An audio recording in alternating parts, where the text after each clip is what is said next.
Hi, I'm Mike, and today we're going to repaint a small bathroom. We're keeping the ceiling white, the doors, and the baseboard white, so that means a lot of cut-in because we're just painting the walls.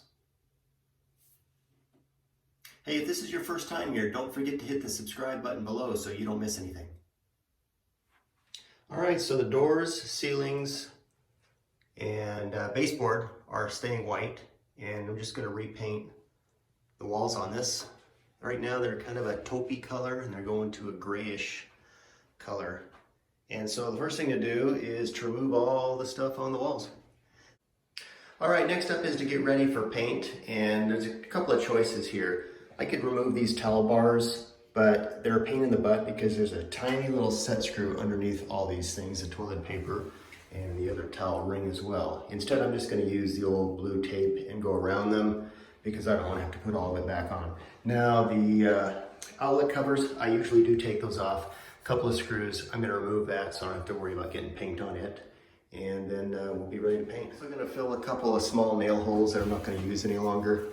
If you don't have any putty, dab a little toothpaste in there, let it dry, and it'll fill it nicely, plus smell minty fresh.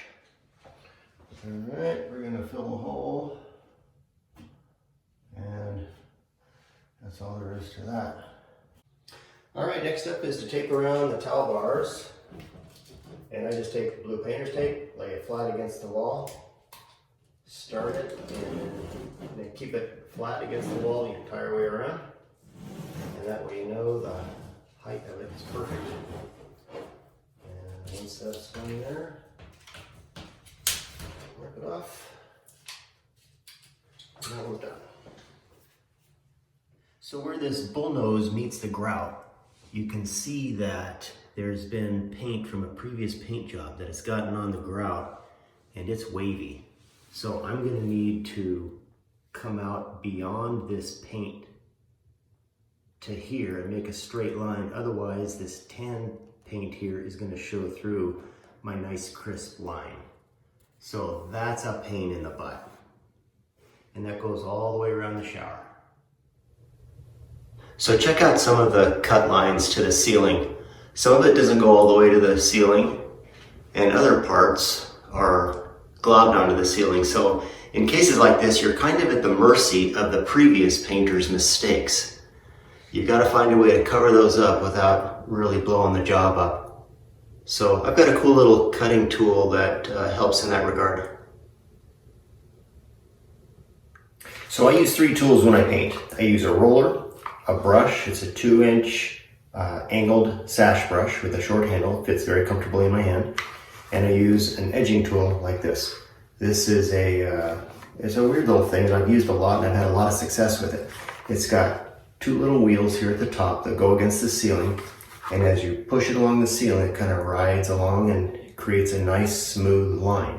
Now I say smooth, if you've got a lot of texture on there, you're going to have to touch it up by hand later on, but it uses a replaceable pad here. This little thing is washable. I chuck them when I'm done, get a new one. But you saturate this with paint, not too much, but enough to cover, and then just roll it along the surface, and it paints a nice thickness.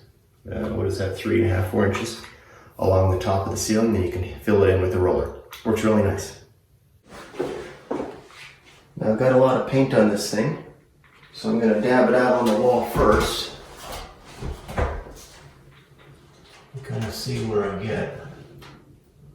The paint colors are very similar. And I just go back and forth until I get the right amount of paint on this. And then I can push harder if I need to, or less hard if I'm not staying in alignment.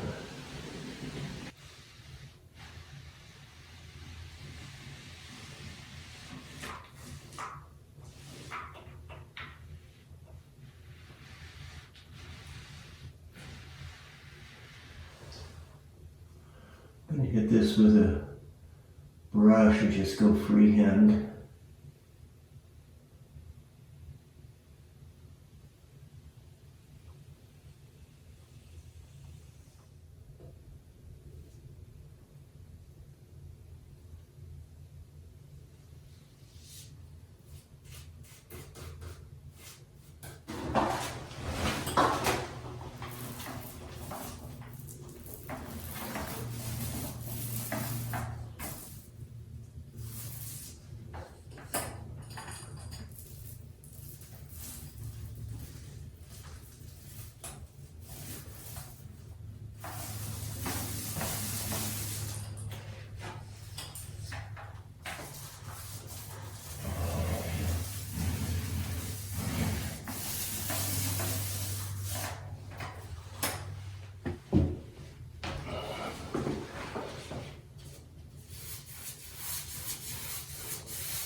It's easy. Paint right over the tape. Pull that tape and it'll leave a perfect crisp line. Now remember here I'm going to end up painting over some of the grout because the previous paint job did that, and if I don't paint over it, it's going to have multiple colors.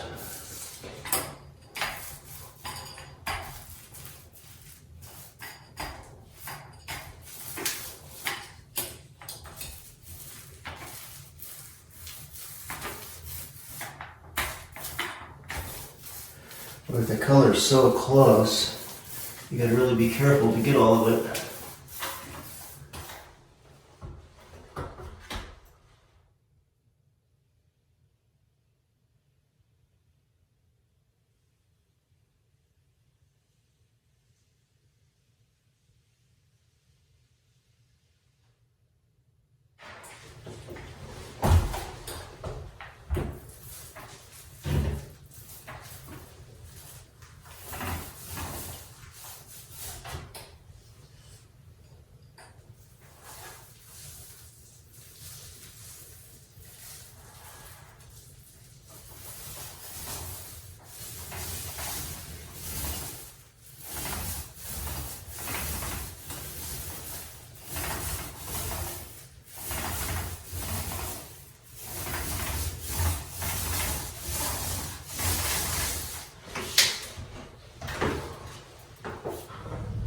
It's always good to keep a wet edge. That's why I cut in first and then paint the field with the roller. I never want the cut in area to dry before I paint in the field.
Coming down the home stretch.